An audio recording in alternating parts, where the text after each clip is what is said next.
নমস্কার বন্ধুরা, আমার নতুন ধর্মমূলক ইউটিউব চ্যানেল যাহা সত্য তাহাই শিব তাহাই সুন্দর এই চ্যানেলে আপনাদের সবাইকে স্বাগত। আজকে আমি আমার ইউটিউব চ্যানেলের প্রথম ভিডিওটি নিয়ে আপনাদের কাছে এসেছি। যদি আপনাদের আমার এই ভিডিওটি দেখে ভালো লাগে তাহলে আমার এই ইউটিউব চ্যানেল যাহা সত্য তাহাই শিব তাহাই সুন্দর এই চ্যানেলটি সাবস্ক্রাইব করে পাশের বেল আইকনটি প্রেস করে দেবেন।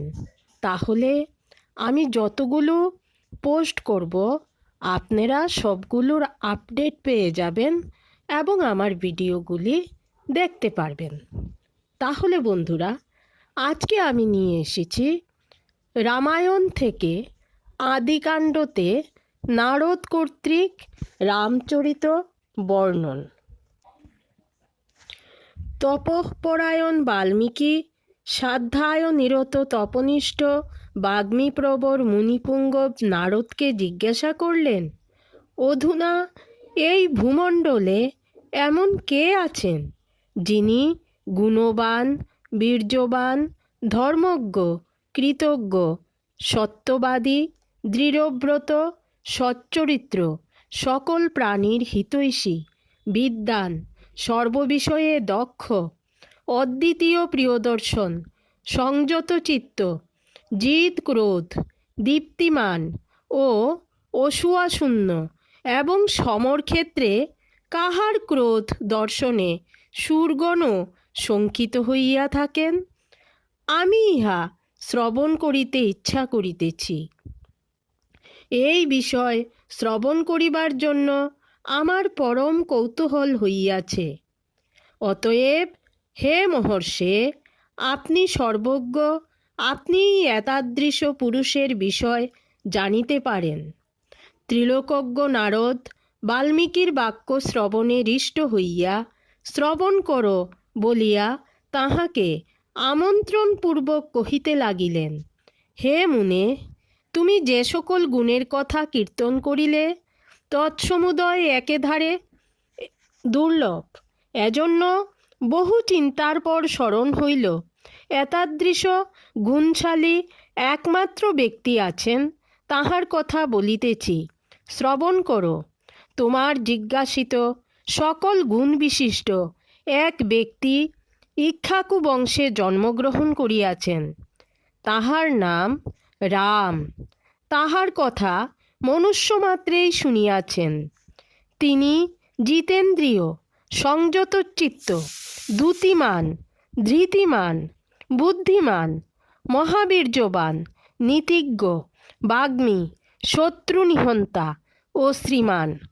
তাহার কণ্ঠর যুগল বিপুল, বাহুদ্বয় আজানুলম্বিত, গ্রীবাদেশ রেখাত্রয় সমন্বিত, হনু অতি প্রশস্ত, বক্ষস্থল সুবিস্তীর্ণ, স্কন্ধসন্ধি নিমগ্ন, ললাট বহু রেখাযুক্ত, মস্তক অতি সুন্দর, সমস্ত অঙ্গ সমবিভক্ত এবং তাহার পরিমাণ নাতিখর্ব নাতিদীর্ঘ।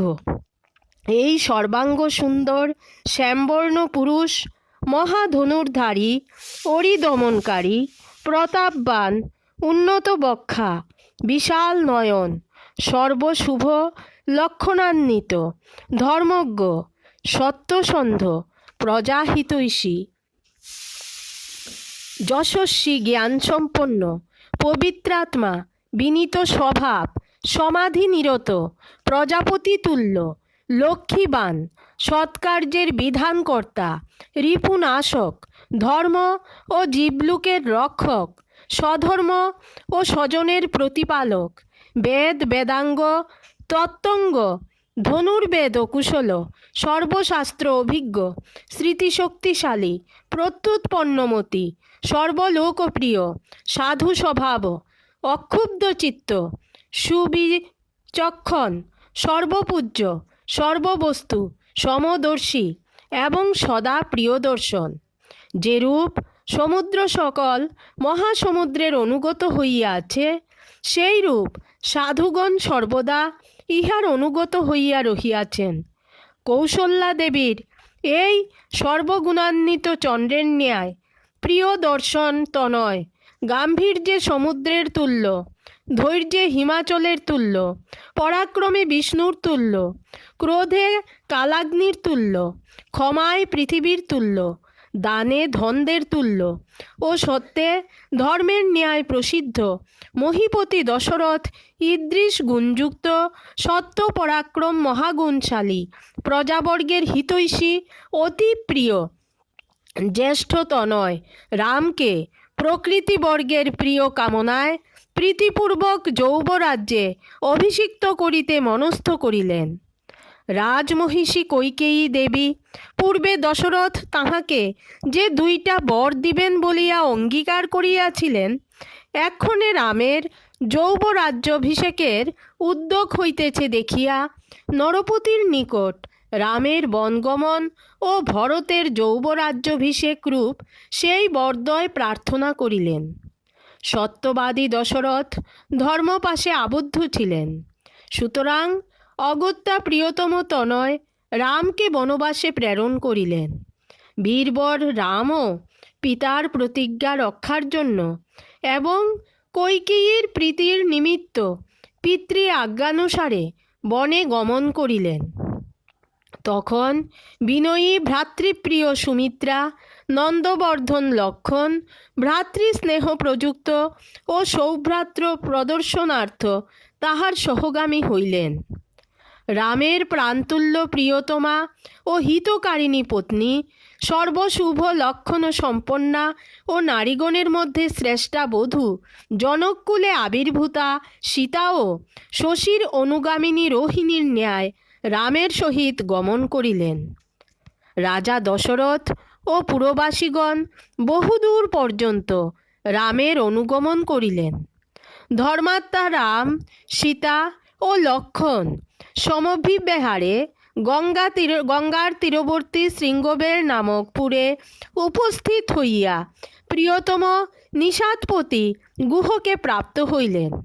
পরে দেব গন্ধর্বতুল্য সেই 3 জন গুহ ও সুমন্ত্র সারথীকে বিদায় দিয়া বহু জলপূর্ণ নদী উত্তীর্ণ হইয়া বনে বনে গমন করত চিত্রকূট পর্বতে গমন পূর্বক ভরদ্বাজ মুনির উপদেশানুসারে